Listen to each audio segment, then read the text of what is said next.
Olá pessoal, muito bem-vindos ao canal Maps Church oficial do Ministério Apostólico Preciosa Semente, liderado pelo apóstolo Ivan Ioé de Abreu, nosso querido apóstolo.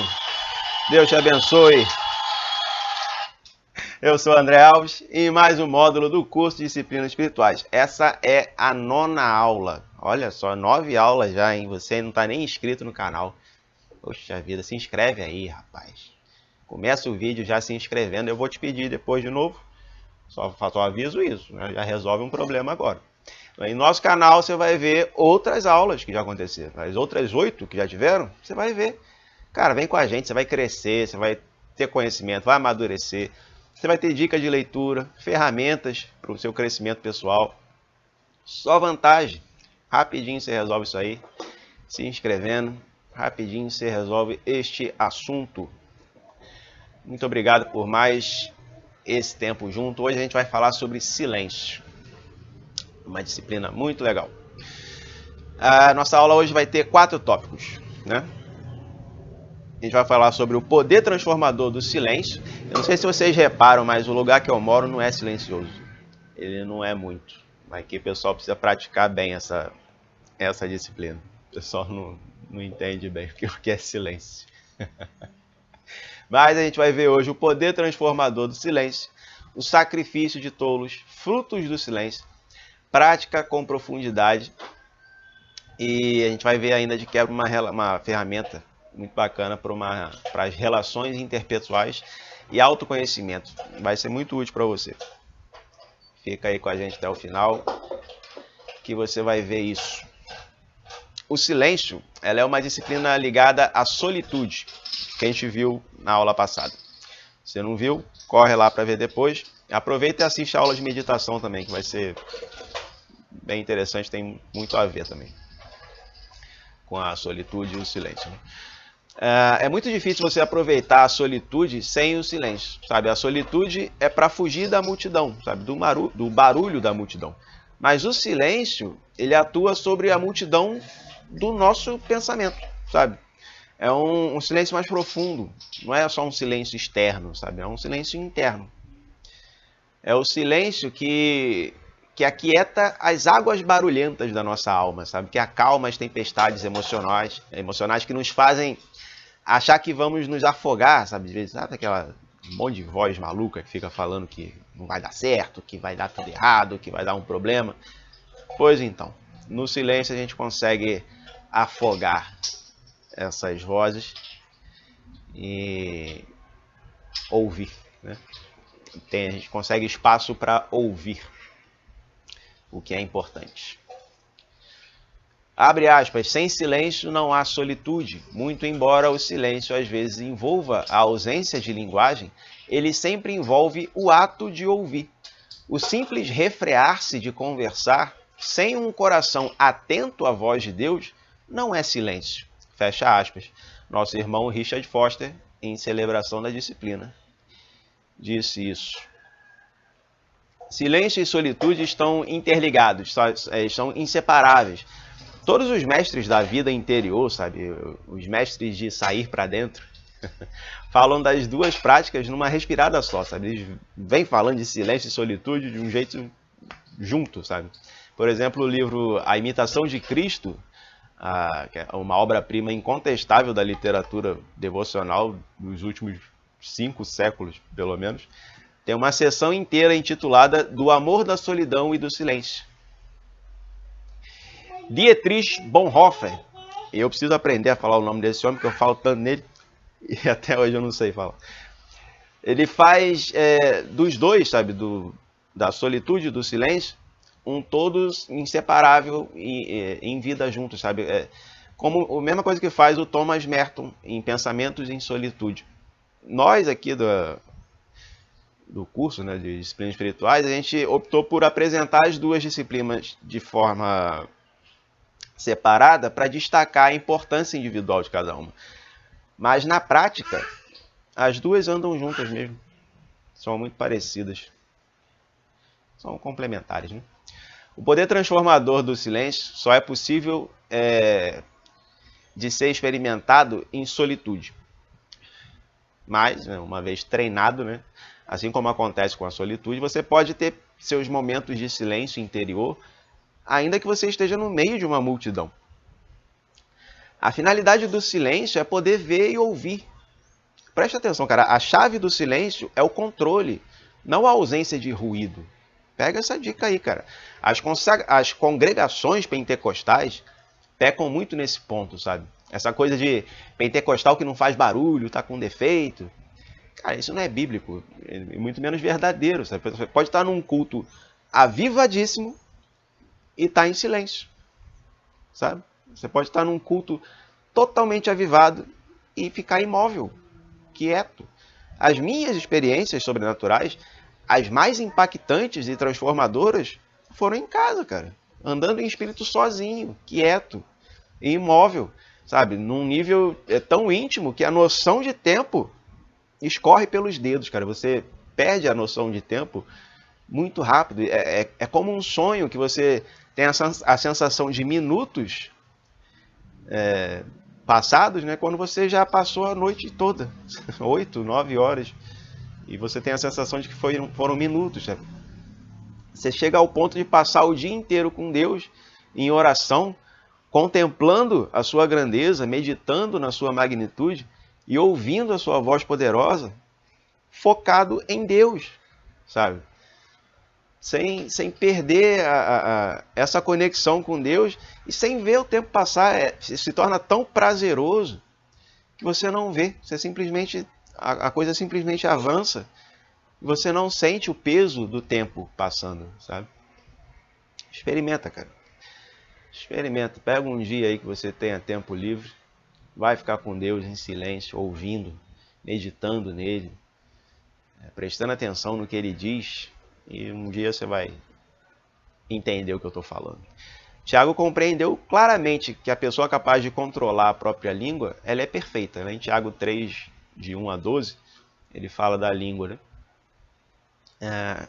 Submetidos à disciplina do silêncio e da solitude, a gente aprende quando falar e quando refrear o falar, né? A pessoa que considera as disciplinas como leis, né, ela sempre vai transformar as disciplinas em algo absurdo. Nesses 40 dias eu não vou falar nada, não vou dar um pio nos próximos 40 dias. Cara, isso é sempre uma tentação para o verdadeiro discípulo, sabe, que deseja viver em silêncio e solitude. Você transformar isso numa coisa absurda, numa lei para você mesmo, que não pode ser quebrada. Não é essa a ideia, né? A ideia é ser prazeroso, a ideia é ser prazeroso no sentido de que você gosta de fazer, né? Você precisa fazer mesmo sem vontade. Eu já falei isso em outras disciplinas. Mas chega ao ponto que você se envolve tanto com o Espírito Santo que a coisa é agradável, sabe? É bom fazer. Thomas de Kempis, ele escreveu, abre aspas, é mais fácil estar totalmente em silêncio do que falar com moderação, fecha aspas. O sábio pregador de Eclesiastes, ele disse que há tempo de estar calado e tempo de falar, Eclesiastes 3:7. O controle é a chave.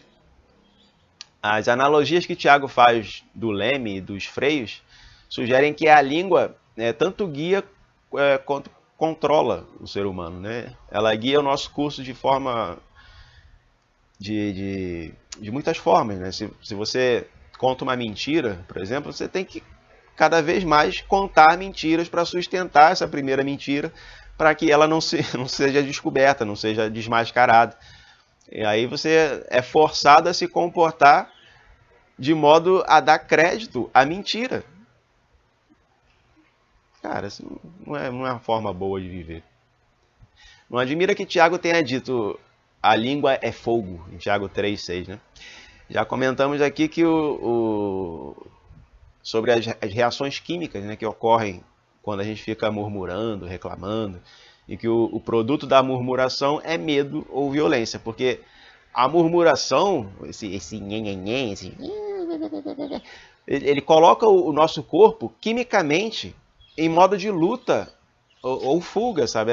O cortisol fica lá no gargalo, quase transbordando, você tá com cortisol purinho, todo estressado, só porque fica falando demais, reclamando. Se você fica calado quando deveria falar, você não está vivendo na disciplina do silêncio, porque não é isso, não é ficar calado o tempo todo. Né? Você precisa falar alguma coisa e não fala. Não é isso.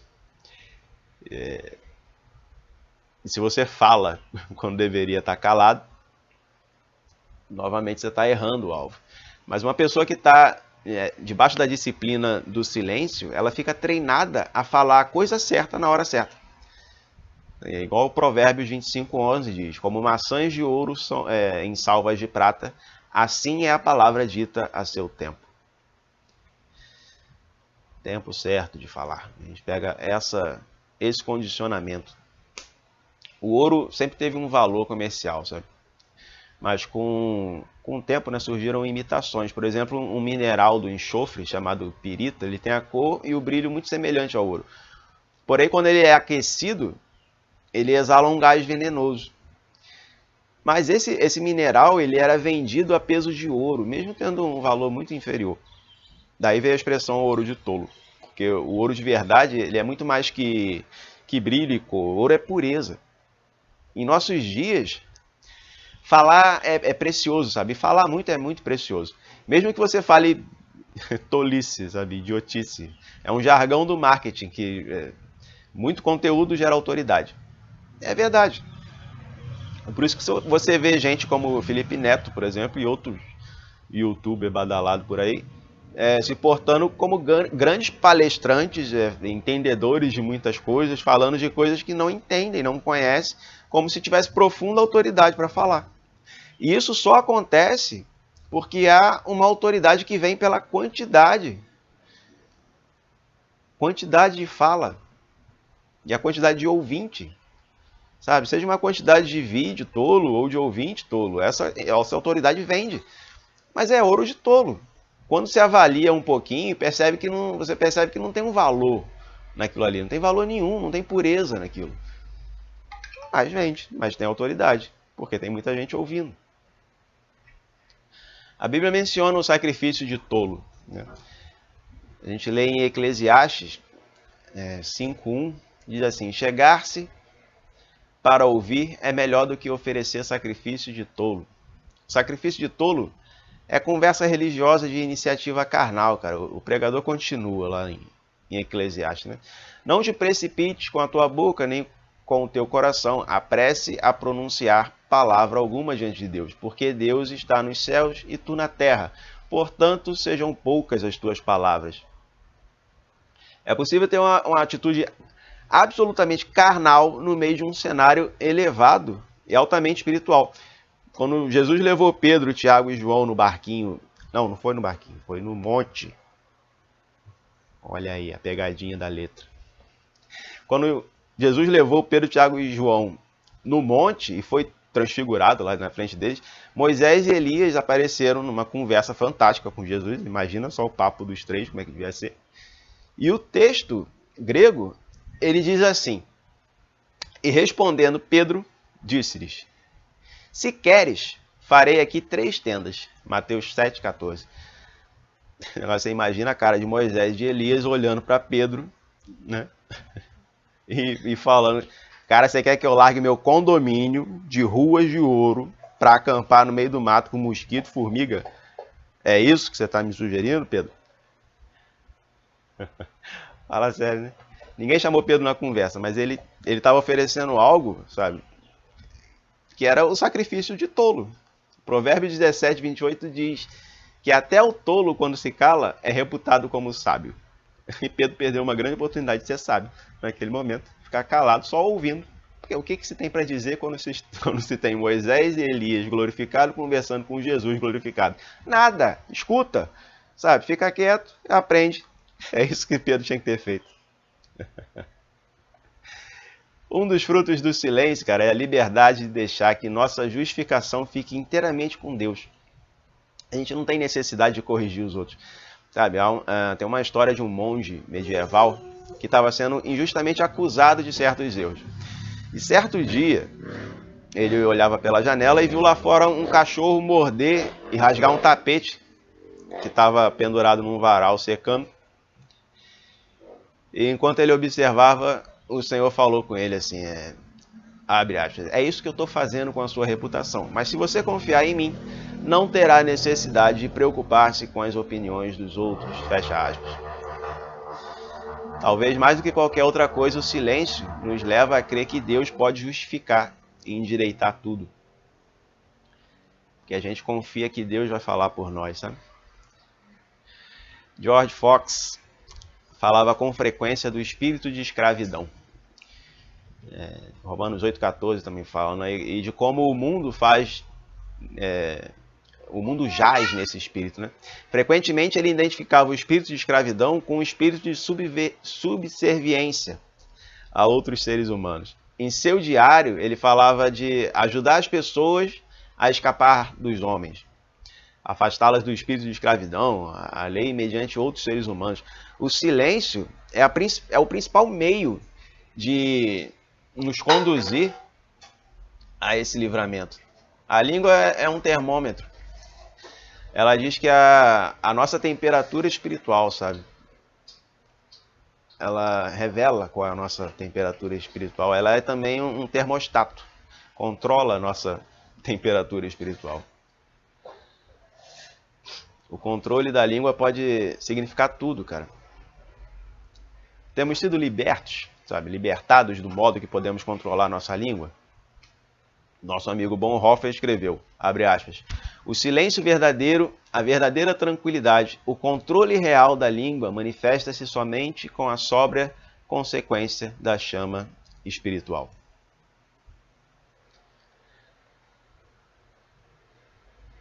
Aqui a gente vai falar agora sobre as práticas. Práticas com profundidade. As sugestões para a prática do silêncio são as mesmas que fizemos para a prática da solitude. Uma vez que são práticas, disciplinas muito complementares, né? Muito parecidas. Aprende isso com carinho, cara. Profundidade não é sinônimo de complicação. As coisas que dizem respeito à comunhão com Deus são simples. É aí que você vai achar o poder, sabe? Em lapidar a complicação que te apresentam, em ficar com a simplicidade apresentada por Deus. Pense nos milagres de Cristo, por exemplo. Você lembra de algum complicado? Algum milagre que foi muito complicado para fazer? Eu não lembro, cara. Transformar água em vinho, por exemplo, foram 2 ordens. Enche as talhas, serve o vinho. Simples, né? Simples pra caramba. Só teve isso. Não teve, enche as talhas com um balde ungido, com óleo que estava enterrado no Monte Sinai. Nem, busca as águas no Rio Jordão. Ou muito menos, consagre as talhas com imposição de mão dos presbíteros presentes na festa. Não teve nada disso, cara. Só teve enche as talhas com água, agora serve o vinho. É preciso simplificar. Você quer mais de Deus? É uma pergunta válida. Você quer mais de Deus? Você quer experimentar, conhecer mais de Deus? Simplifica o processo. Simplifica esse processo de se aprofundar, buscar Deus. Você vai ter muito sucesso nisso. Você vai avançar muito quando você abrir mão de um monte de coisa que nem na Bíblia tá, para buscar aquele que te criou. Amém? Mas vale destacar que a disciplina do silêncio é a abstenção voluntária e temporária de falar, para que certos objetivos espirituais possam ser buscados. Às vezes, o silêncio é observado para ler, para escrever, para orar, e assim por diante, né? Embora não haja voz audível, há diálogos internos com você mesmo, né? E com Deus também. E isso pode ser chamado de silêncio externo. Outras vezes, o silêncio é mantido não apenas por fora, mas também dentro de nós. Para que a voz de Deus possa ser ouvida de forma mais clara. Então vamos a algumas considerações para você praticar com profundidade. Você vai praticar mesmo. Aliás, você está praticando as coisas, cara. A gente já está falando aqui há um bom tempo. São 9. Essa é a 9ª aula. 9ª aula são o quê? 3 meses? Quase. Por aí, né? Você está praticando as coisas? Você está fazendo? Faça, cara. Lia no primeiro vídeo. lá na introdução do curso, ela falou algo no final muito interessante, que era uma promessa de Deus para a gente, né, que colocasse as disciplinas em prática. Cara, eu quero aquilo, eu quero aquela promessa. Então, você está praticando, você está jejuando, você está orando, você está fazendo as coisas? Faça mesmo. Vamos falar as considerações aqui para você colocar em prática. Primeira prática, pense no silêncio e na solitude como disciplina complementar entre si. E também complementares à comunhão, sabe? Sem silêncio e solitude, somos superficiais. Mas sem comunhão, a gente fica estagnado. O cristão precisa de tudo isso. Quando um cristão afirma que não consegue orar, não consegue ficar em silêncio com Deus, não consegue adorar, não consegue se concentrar na pregação da palavra, a verdadeira causa se resume à falta de comunhão com Deus. Geralmente é isso, cara. Então pratique a comunhão, sabe? Faça isso tudo em comunhão com Deus, colocando Deus no meio da disciplina. Prática 2. O silêncio e a solitude são normalmente encontrados juntos, embora possam ser distinguidos, né? É bom você praticar os dois juntos e acrescento aqui ainda colocar a meditação nesse processo. Porque se você vai ficar sozinho e em silêncio, aproveite e medite. Ore. Prática 3. Reconheça que a cultura ocidental nos condiciona a nos sentirmos bem em meio a barulhos, ruídos e multidões e ainda nos coloca a ideia de que ficar em silêncio e em solidão é ruim. Mas não é verdade. Em seu livro Tentando se Concentrar em um Mundo Tempestuoso, Jim Fleming, acho que é assim que fala, observou, abre aspas, vivemos em um mundo barulhento e agitado. O silêncio e a solidão não são palavras do século XX. Elas se encaixam melhor na era da renda vitoriana, sapatos de cano alto com botões e lampiões de querosene, do que na nossa era da televisão, vídeo e pessoas que se exercitam com fones de ouvido. Nós passamos a ter aversão à quietude e sentimos desconforto quando estamos só. Fecha aspas. Portanto, meu irmão, tenha cuidado. Toma cuidado para não deixar o mundo induzir você ao preconceito contra o testemunho bíblico quanto a esses assuntos, sabe? Solitude, silêncio. Quem tem ouvidos, ouça o que o Espírito diz. Quarta prática para você praticar com profundidade. Se inscreve no canal. A gente já faz esses vídeos aqui para vocês. Tá sendo bênção esse vídeo? Então curte o vídeo aí agora, cara. Tira aí da tela cheia. É rapidinho, clica aqui, ó, tira da tela cheia. Vai lá, clica no curtir, clica no se inscrever. Ativa o sino da notificação. Se você conhece alguém que fala demais, precisa ficar em silêncio um pouquinho, manda esse vídeo para ele. Fala nada não, só fala, assiste aí. Senti no coração. Senti no coração de te passar isso. E como foi prometido lá no início do vídeo, a gente vai te dar uma ferramenta muito legal. A ferramenta fundamental e essencial do cristão é a palavra de Deus, né? A espada do Espírito Santo. Ninguém tem dúvida disso, ninguém está questionando isso. Mas Deus deu ao homem uma mente criativa para que, com sabedoria e conhecimento, o homem possa criar e abençoar. Então a gente vai falar a ferramenta do dia, que é a janela de Johari. Quem vai falar isso com você é a Lia. Lia Alves, vem para cá.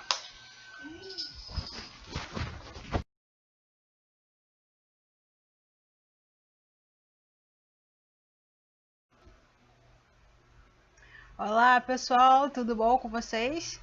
Eu vim falar hoje da janela de Johari. Tava com saudade das ferramentas da gente? Então, essa é uma ferramenta usada em coaching, usada em administração, psicologia. O pessoal gosta muito dessa ferramenta, que é uma ferramenta de inteligência emocional, autoconhecimento, e é usada para trabalhar nas relações interpessoais. Tem a ver com autoconhecimento também. E o que acontece? A gente vai usar ela foi criada por dois pesquisadores americanos, o Joseph Luft e Harry Ingham. E esse termo Johari não é um termo mágico, como Jumanji, por exemplo, algo assim. Na verdade, a junção dos nomes, tá? É o Joe do Joseph, né? E o Harry seria Joe Harry, mas a gente fala Johari. Johari. Então, esse nome é a junção dos nomes deles.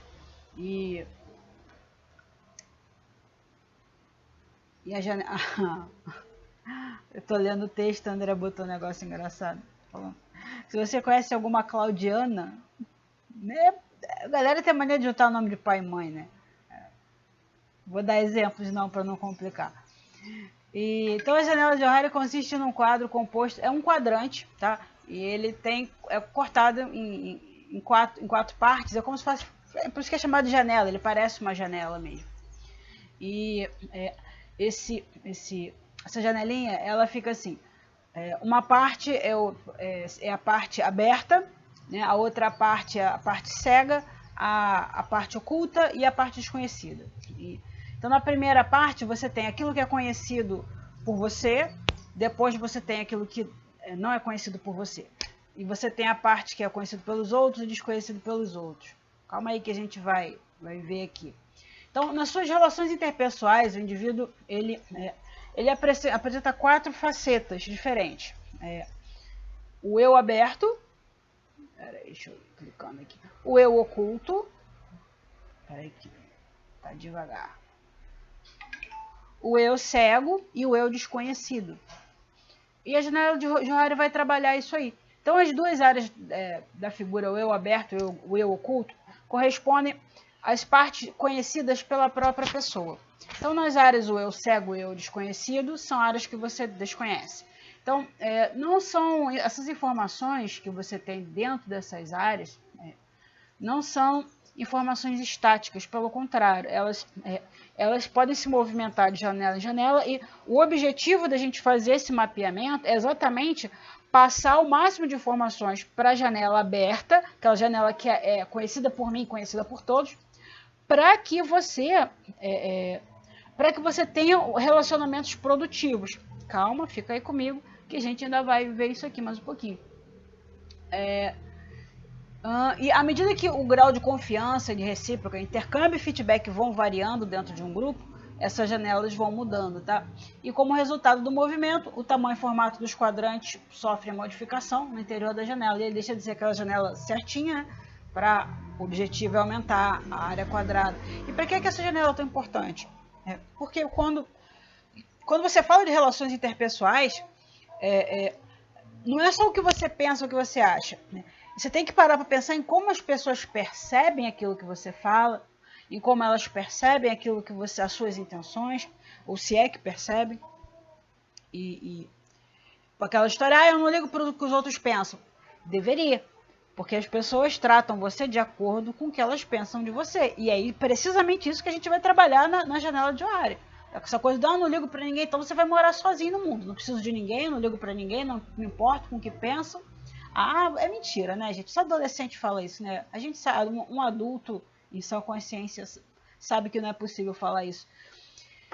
Então, o objetivo da ferramenta é diagnosticar em que áreas estão concentrados os seus relacionamentos e aumentar essa área do eu aberto. Por quê? Porque nessa área do eu aberto é onde os relacionamentos efetivamente acontecem. Tá? Por exemplo, eu posso ter, então, boas intenções infinitas. Posso ter boas intenções assim para longas décadas e tal. Mas se essas boas intenções estão ocultas e eu permaneço em silêncio, eu não falo para ninguém as minhas boas intenções, as pessoas não vão saber das minhas intenções e podem até me desprezar, me hostilizar, achar que porque elas não sabem das minhas boas intenções.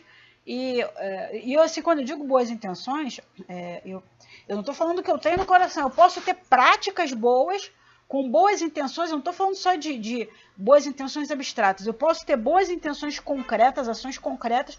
E por as pessoas não saberem, elas podem me tratar mal, podem me hostilizar. Por quê? Porque elas não sabem. Elas não são obrigadas a adivinhar, certo? E elas podem achar que eu sou insensível, né? Posso achar que eu não me compadeço de ninguém, que eu não ofereço ajuda.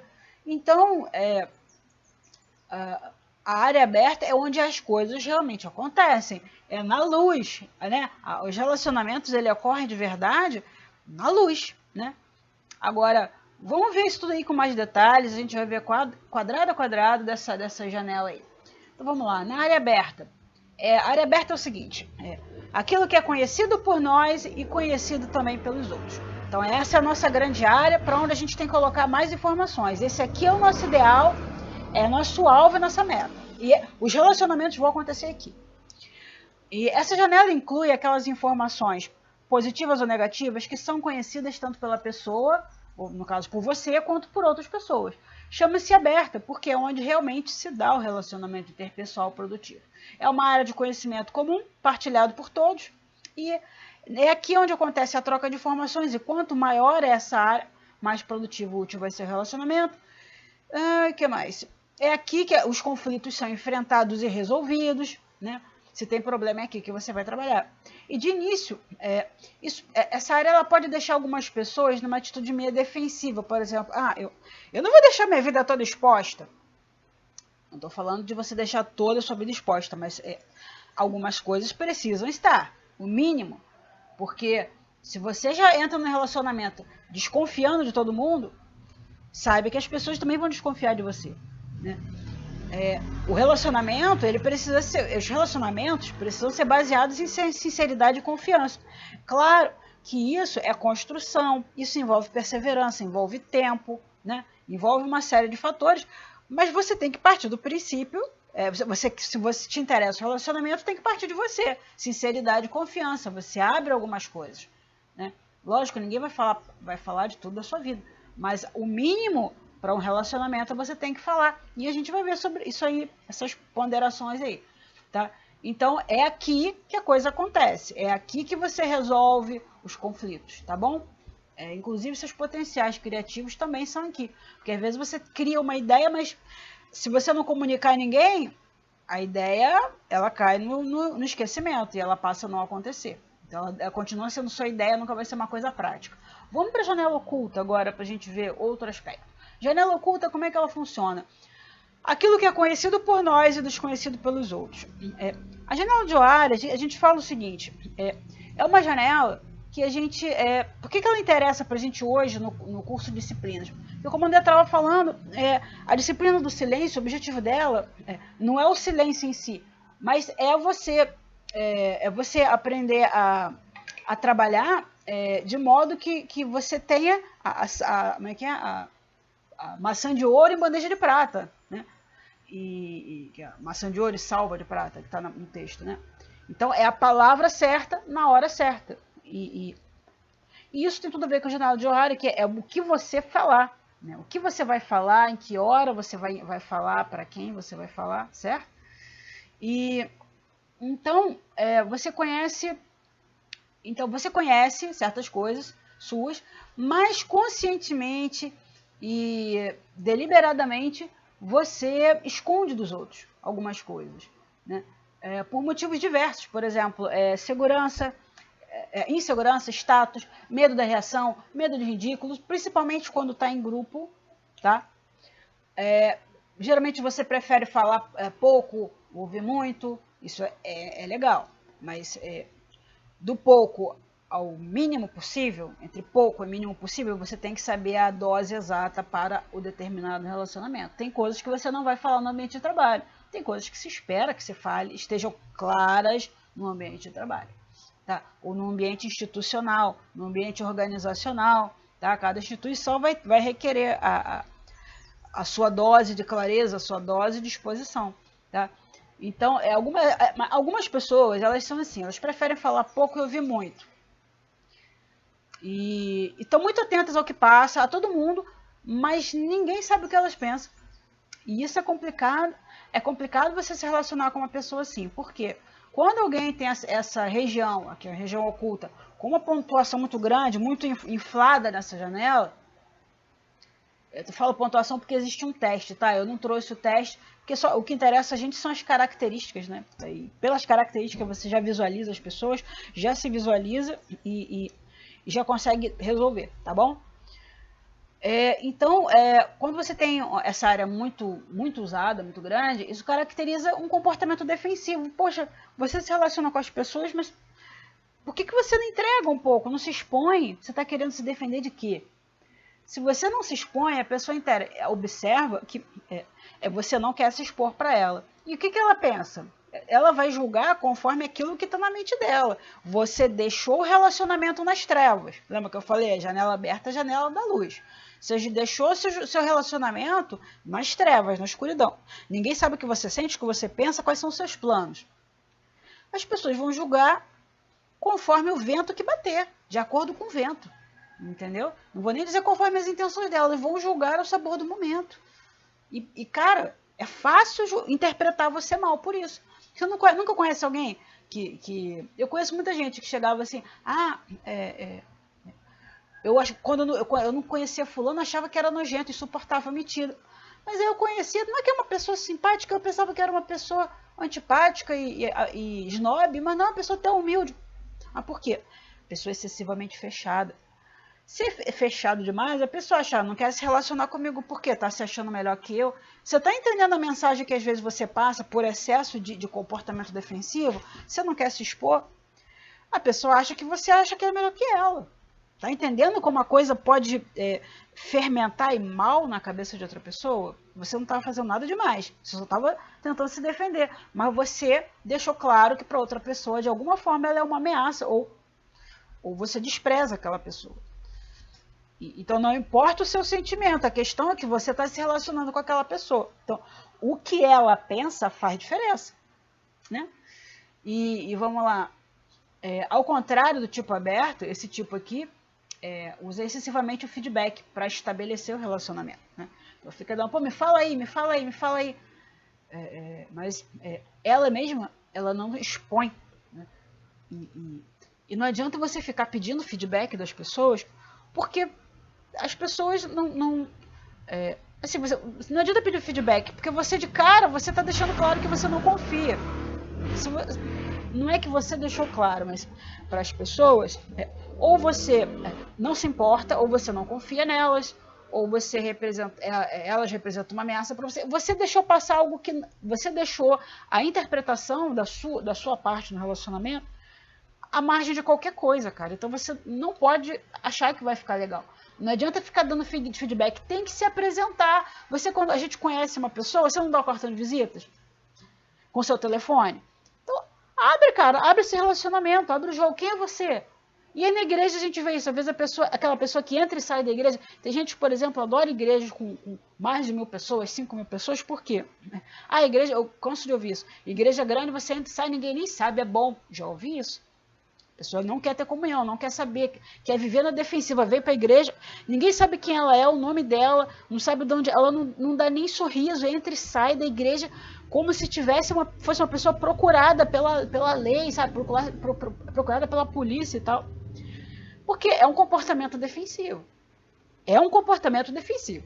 Não é uma pessoa tímida, sabe? É uma pessoa que tem um comportamento defensivo. Ela não quer... não quer ninguém na área, ela quer a igreja ter comunhão com Deus, ela quer ouvir a pregação, mas ela não quer que o restante da igreja faça parte do relacionamento dela. E ela deixa isso muito claro quando ela entra e sai, não fala com ninguém. E não é só falar, comunicar a sua vida. Né? Comunhão é o quê? Comunhão é você expor a sua vida, você comunicar, tem a ver com comunicação. Né? Como é que você vai ter em comum uma vida se você nem expõe a sua vida? As pessoas nem sabem o que você faz, o que você fala, não sabem nem seu nome, onde você mora, o que você... Cara, lógico que você não vai chegar para a pessoa e vai dar uma ficha corrida da sua vida. Lógico que não é isso, mas há uma construção, certo? Há uma construção. E aí, cada reunião da igreja, você vai conversando com alguém para quê? Para você poder fazer esta construção. E para que depois de um tempo, você tenha uma construção de um relacionamento sólido com vários membros da igreja. E é claro que você vai ter grupos de interesse, vai ter grupos que você vai ter mais afinidade, naturalmente, até as igrejas normalmente já fecham os ministérios em torno disso, né, porque fica mais fácil para as pessoas se relacionarem. Mas você tem que construir relacionamento da igreja. Não adianta chegar na igreja e falar, ninguém me deu atenção, ninguém orou comigo, ninguém falou comigo, ninguém isso, ninguém aquilo. E você? O que você fez? Você conversou, você puxou o assunto com alguém? Você foi conversar? Você procurou alguém? Aí é que tá. Né? Então, essa pessoa fica usando o feedback, mas o relacionamento não se constrói à base de feedback. Né? Me diz aí, o que você acha de mim? Ou, você achou que eu falei uma coisa legal, interessante? Você tem que se expor, cara. Porque se você não se expõe, a pessoa também não te dá feedback. Não se engana com isso, não. Você vai dar o feedback, é tipo assim, pô, pra que eu vou falar? Eu não sei como é que ela pensa, não sei como ela vai receber informação, não sei se ela gosta de ouvir crítica, não sei se ela não gosta. De repente eu falo alguma coisa, ela fica chateada. Eu não sei se ela é uma pessoa que é super melindrosa, que tem queixo de vidro, você não pode falar nada que se ofende, ou se é uma pessoa mais truculenta, que gosta de ouvir uma coisa mais pesada, né? Uma crítica mais pesada. Tem gente que gosta de ouvir uma crítica mais pesada porque cresce com isso. Tem gente que não pode ouvir nada, nenhum ai. Tudo bem, cada um com a sua linha. E a questão é que essa falta de confiança provoca a desconfiança dos outros, gerando sentimento de desprezo e hostilidade. E se você é essa pessoa, entende uma coisa, todo mundo sabe que a informação que eles têm sobre você deixa eu passar aqui, é tipo uma fachada, é uma casca. Igual avatar de Facebook, que você bota sempre a sua melhor foto, melhor ângulo, com a melhor maquiagem, melhor iluminação. Quando você vai ver, você encontra a pessoa, tem nada a ver com aquela foto do Facebook. Nada, nada, nada. Que ainda bota filtro, né, para modificar, para ficar com a pele mais lisa, para ficar com a pele mais clara, mais bronzeada. Agora tem filtro para botar cílio postiço. Ai, gente, tá muita informação. Muita informação. Sarda, caraca, tá muita informação. Esse olha de filtro tá insuportável. Tá? É divertido. É divertido. Porque é um Facebook, você entende que ali é um avatar. Agora, na vida real, você usar fachada, você se comportar como um avatar só com a seleção dos seus melhores momentos, o que é, gente?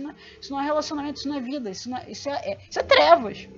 Você sabe? Quem está na luz, anda na luz. Quem está com Jesus, né, quem diz que nele está, anda como ele andou. Jesus andou na luz. Todo mundo sabia quem ele era, o que ele fazia e como ele pensava. Então, as pessoas que convivem com você sabem que o que você mostra é uma fachada, é uma casca. E ninguém gosta de se relacionar com uma fachada, uma casca, uma mentira.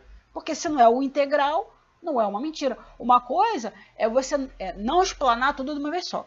As pessoas sabem que há um relacionamento em construção e elas vão pacientemente esperar que esse relacionamento seja construído. Agora, você a vida inteira se relaciona, está na igreja, e entra ano, passa ano, entra mês e sai mês, e você continua sendo aquela casca, pô, cara, depois você não reclama que as pessoas não se comunicam com você, não tem uma interação legal com você.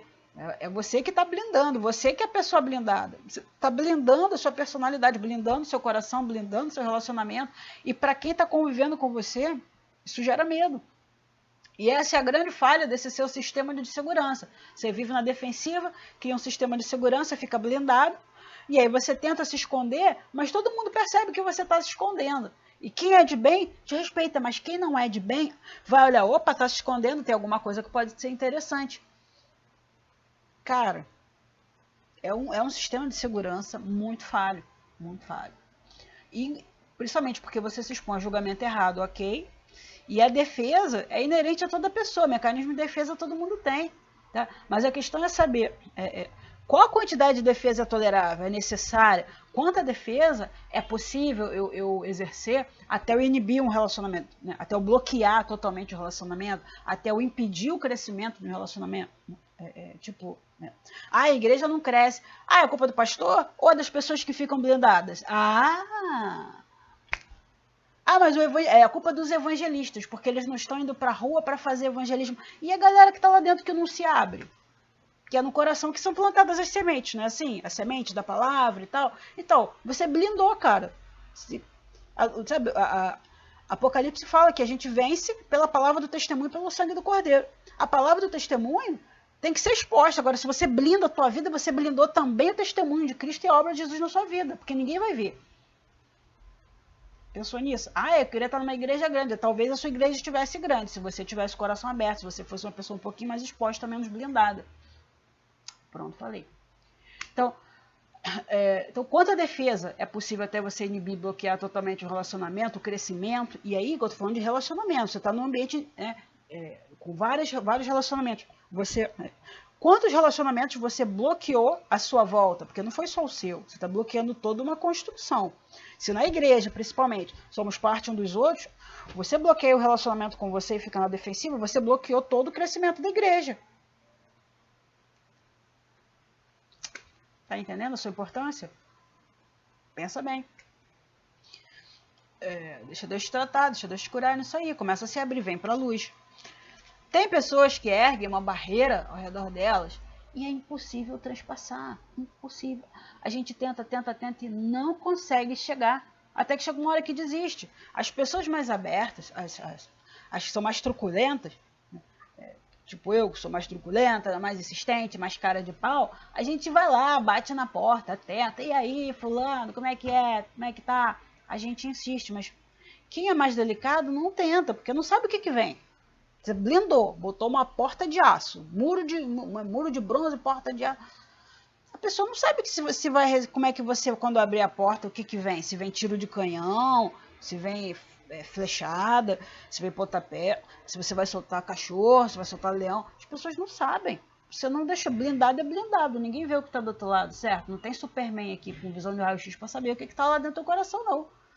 Então, e a questão é o seguinte, e até chega uma hora que até as pessoas mais cara de pau que nem eu desistem. Por quê? Porque você quer feedback, mas você nunca se abre. Então, chega uma hora que cansa. Pô, eu tô falando, a pessoa não ouve. Mas fulano, pô, expõe mais um pouquinho. Né? Abre o coração, vem participar. Chega uma hora que até quem é cara de pau que nem eu desiste. Não é porque a gente desistiu de você. A gente desistiu. Não é que as pessoas desistam de você. Né? Como pessoa truculenta eu vou falar. Não é que eu desista de você. Ou pessoas como eu desistam de você. Mas desistem do imenso e fatigante esforço que é te dizer bom dia. Que é difícil te dizer bom dia. Você tá sempre tão fechado, tem que passar por 70 portas, tipo Missão Impossível, tem aquela parada do raio laser, aí você tem que botar óculos, abrir cofre, fugir do laser, aí tem que, daqui a pouco vem a gente com aquele fiozinho, né, desce igual Tom Cruise lá na cena. Cara, é muito difícil, a coisa mais básica de um relacionamento com você, aí toca a musiquinha, caraca, eu só queria falar, oi, tudo bom, irmão, como é que você tá? Mas tem que fazer estratégia, tem que fazer um plano para saber que horas, que dia, qual a lua, como está a conjunção dos planetas, para saber, para poder falar com você, porque eu não tenho que pisar em ovos. Gente, é muito difícil falar assim com gente assim. Cansa. Olha, eu conheço um monte de gente assim, cansa. Igual, então eu conheço gente assim, vou te falar, gente que eu gosto. Mas é um cansaço tão grande que às vezes eu evito. Eu amo de paixão, mas às vezes evita a pessoa, porque é um cansaço tão grande. Eu nunca sei como a pessoa vai receber, e tem que pisar em ovos, e eu não sou uma pessoa delicada para pisar em ovos. Entendeu? É difícil. E aí a pessoa fica sozinha, aí de repente, você tá aí, precisa de ajuda, ninguém vai te ajudar. Aí você, meu Deus, que mundo injusto, eu sou uma pessoa reservada, vivo na minha... Cara, as pessoas não conseguem atravessar a barreira e a blindagem que você criou. Então você quer apoio e ninguém chega junto de você, por quê? Porque você é fechado demais. Parece um tanque blindado, ninguém sabe se você está em missão de guerra ou missão de paz, por quê? Porque você é blindado. Então, eu conheço pessoas boas, extremamente altruístas, que têm esse tipo de problema que é blindado. Cara, eu conheço pessoas que se chegassem em reunião de condomínio, ninguém quer ser o síndico. Se a pessoa, quando vem alguém que fala, não, eu vou ser o síndico, todo mundo, graças a Deus, vai lá. Tem pessoa que se chegasse em reunião de condomínio, falasse, eu quero ser o síndico, quem vota em mim? Ninguém ia votar. Porque então as pessoas votam para se livrar. Eu não ia votar, porque as pessoas têm medo. Não sabem o que vai vir depois, entendeu? Então você não pode contar com essas pessoas. Eu quero ajuda. Não, você não pode contar, porque você não se abriu nem para receber ajuda. Então, para o relacionamento crescer, você precisa baixar a guarda. E você tem medo de fazer isso. Esse comportamento defensivo é a terra fértil, anota isso aí, pega isso aí. Esse relacionamento defensivo é a terra fértil para todo tipo de autossabotagem. Tá? Seja numa dieta, seja no trabalho, na convivência, nos relacionamentos, na igreja, sabe? Em todos os ambientes que você precisar lidar com o relacionamento de pessoas. Então, as coisas que estão nessa janela, estão ocultas nessa janela, você começa a trazer para a janela aberta, falar, gente, olha só, acredito, eu tenho coração, olha só, aquele dia eu fiquei chateado, sim, aquele dia eu fiquei alegre. Começa a se expor, cara, começa a trazer as coisas da sua vida, porque igreja é isso aí, é exposição. Jesus, ele morreu na cruz nu, por quê? Porque havia necessidade de exposição, e a gente tem que entender que a cruz envolve exposição. Vamos ver outra janela? Janela cega. Janela cega é o seguinte, o que é conhecido por nós o que é desconhecido por nós, deixa eu beber uma água, e conhecido pelos outros. É o famoso ponto cego. Seminário de cura e libertação, a gente fala muito disso aqui. O profeta gosta muito de falar isso aqui, porque o profeta, ele olha a pessoa, ele de cara, ele vê um ponto cego, por isso que fala, o profeta fala aquilo que a pessoa não quer ouvir, por quê? Porque sabe que é um ponto cego, e como é um ponto cego, a pessoa não tem condição de ver. E talvez outras pessoas não queiram dar um feedback sobre isso. Às vezes todo mundo viu que você não viu, mas não fala.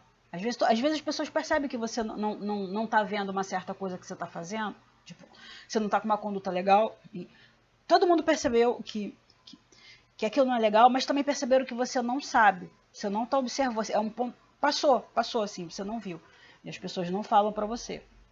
Aí a sua conduta, aí nessa hora, você ter uma conduta oculta, uma postura defensiva, é muito ruim, porque as pessoas também não vão te dar o seu ponto, não vão te falar teu ponto cego. Poucas pessoas vão te falar sobre o teu ponto cego, porque como ele é cego para você, a probabilidade de você não acreditar nesse feedback é grande, entendeu? Porque você não é capaz de ver, o ponto é cego. E então esse feedback aqui reflete muita necessidade de afirmação e pouca confiança. Quem tem muito, quando você se avalia e percebe que tem uma área muito grande da sua vida dentro da área cega, isso significa que você provavelmente já tem muita necessidade de afirmação e pouca confiança na opinião alheia. Porque se você tivesse um pouquinho mais de confiança na opinião dos outros, você tinha menos áreas cegas. Tá? Em alguém você tem que confiar. Mas se você não confia em ninguém, você vai ter muito ponto cego. Quanto menos confiança você tiver, mais problemas você vai ter com a sua cegueira. Tá bom?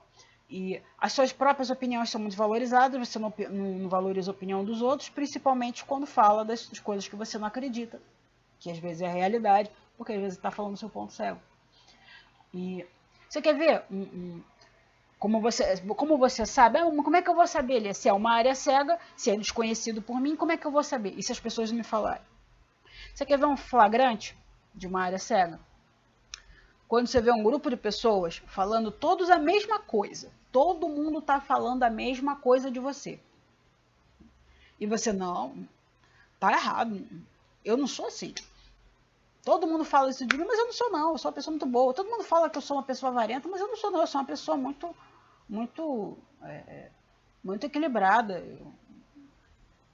Todo mundo fala a mesma coisa. Provavelmente você detectou uma área. Ou todo mundo fala que eu sou muito teimoso. Eu sou muito teimoso. E você, não, eu não sou essa pessoa teimosa. Todo mundo fala. Ou tem um profeta que está insistindo muito com você em determinado assunto. Aí vem outro profeta, insiste com você no mesmo assunto.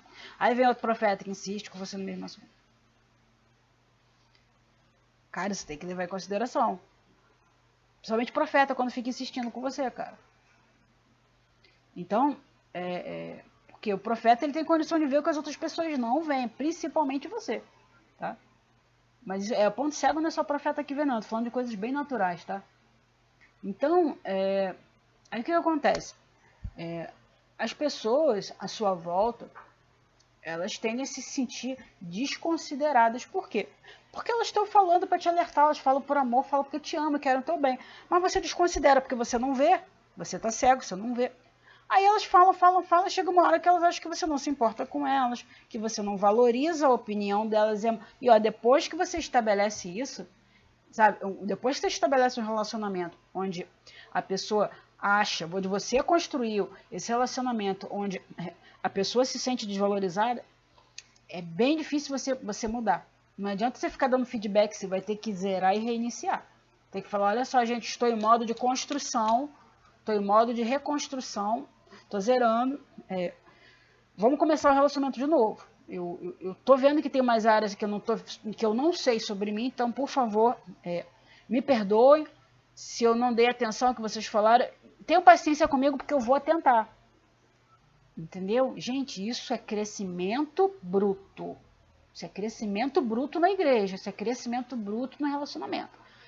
Sabe? Porque, claro, se você tá cego, é claro que as pessoas sabem que você não vai ver de cara, porque elas estão vendo que você não está vendo. Mas você não consegue.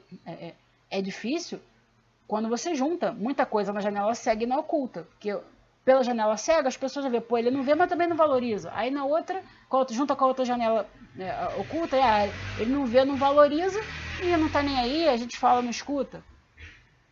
Então você tem que reconstruir o seu relacionamento. Tá? As pessoas não podem achar que você é uma pedra, uma pessoa blindada. Tá?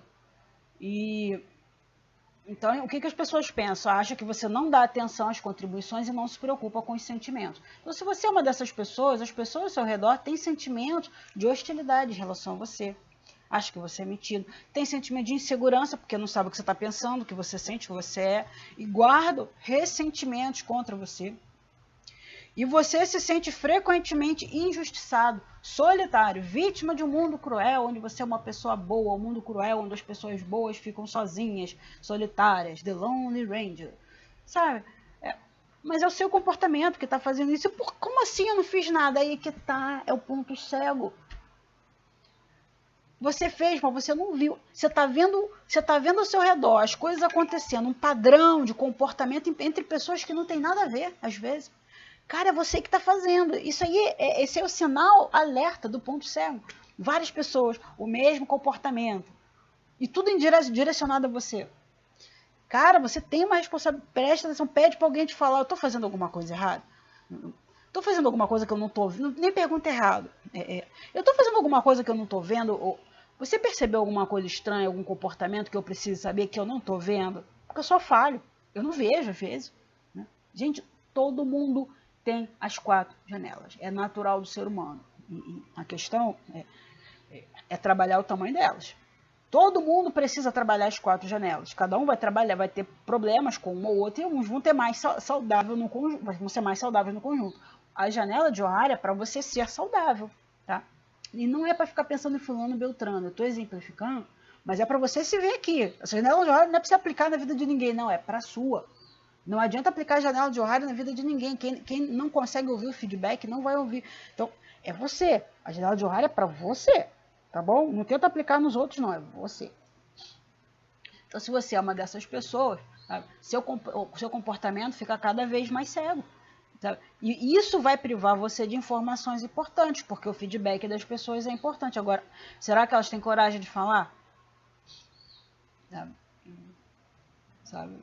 Porque se você tem essa área muito cega, até o seu feedback é seletivo. Vocês lembram que uma vez eu falei que o nosso cérebro ele é seletivo? Tem coisas que você deliberadamente não vê.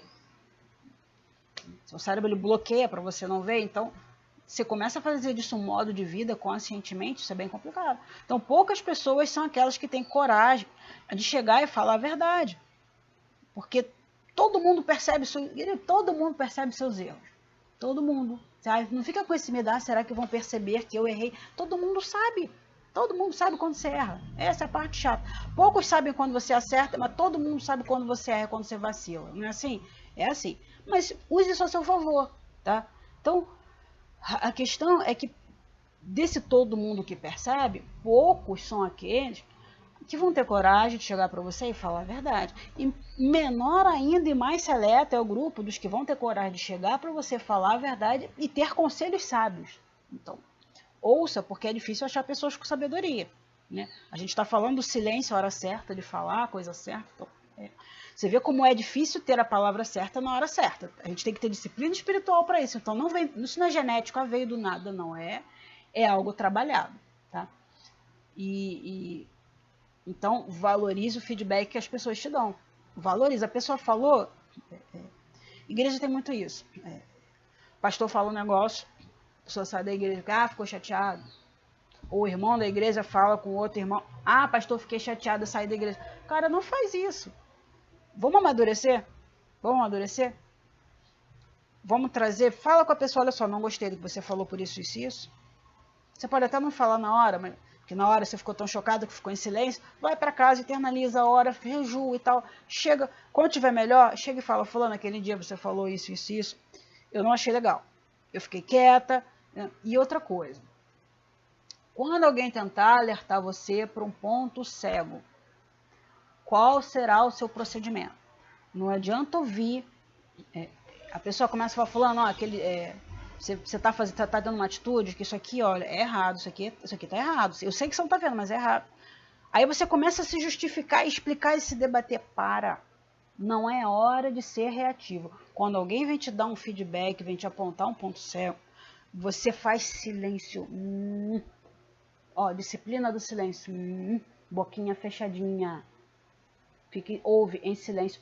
Não julga, porque se você julgar o que a pessoa está falando, você vai filtrar, você não vai ouvir nada, vai dar aquele efeito teflon. A pessoa está te falando bênção, né? E tu tá igual efeito teflon, não pega em você, sai e fica, não fica nada.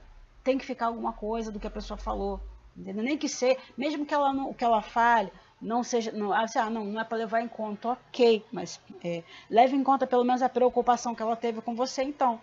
Não, falando isso aqui não foi bem assim, você entendeu errado. Ah, tá, mas ela teve preocupação e ela te ama a ponto de se arriscar falando com você. Então leve em conta pelo menos o amor e o carinho, o zelo que essa pessoa tem com você, entendeu? Então quando alguém vier te dar um feedback sobre algo que você não tá vendo, algo que você acha surreal, impossível, não é impossível, o que a pessoa tá falando é impossível. Silencia. Suspensão de julgamento, tá? Silêncio. Suspensão de julgamento. Ouve até o final, vai orar, vai jejuar, faz silêncio com Deus e deixa Deus te falar. Coloca, Senhor, fulano falou isso, isso e isso. Eu discordo de tudo que ela falou, mas o que o senhor acha? E aí deixa Deus responder. Porque se ela falou um negócio que não tem nada a ver, isso aqui não é real, não pode ser. Mas ela veio falar e ela se arriscou para falar para você coisas que ela sabia que você não ia gostar. Gente, quando uma pessoa vem em missão de paz, fala algo que sabe que você não vai gostar, bicho, tu tem que orar. Porque essa pessoa provavelmente está sendo dirigida por Deus. Tá? Se ela, sabe, ela não está vindo para te ofender. Ela está vindo se arriscando. Tá? Então, ouve em suspensão de julgamento, leva para Deus. Então, quanto menos você consegue perceber o ponto cego, mais difícil vai ser você continuar percebendo porque as outras pessoas agem de determinadas maneiras. Agora, fica atento aos sinais, porque você não vai ver os seus pontos cegos. O nome é ponto cego, você não vê. Agora, você consegue detectar assim um grupo de pessoas com o mesmo tipo de atitude, de ação, pô, isso acontece sempre comigo. Você, cara, é algo que você está fazendo.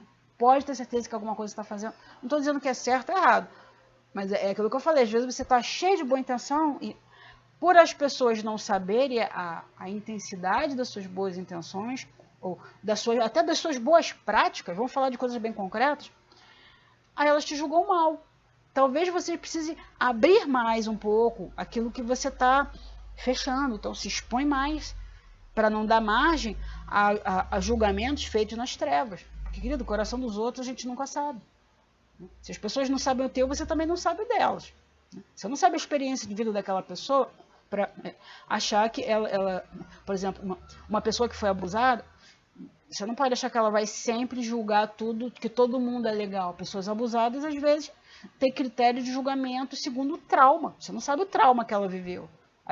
As associações provenientes dos traumas de vida dela passado, às vezes da barriga da mãe. Aí você, pô, mas eu não fiz nada. Você sabe lá o que a pessoa está vivendo? Você sabe lá como é o critério dela? Você aprofundou no relacionamento para saber se ela não tem um trauma desde a barriga da mãe dela e que isso afetou todos os julgamentos da vida dela até hoje?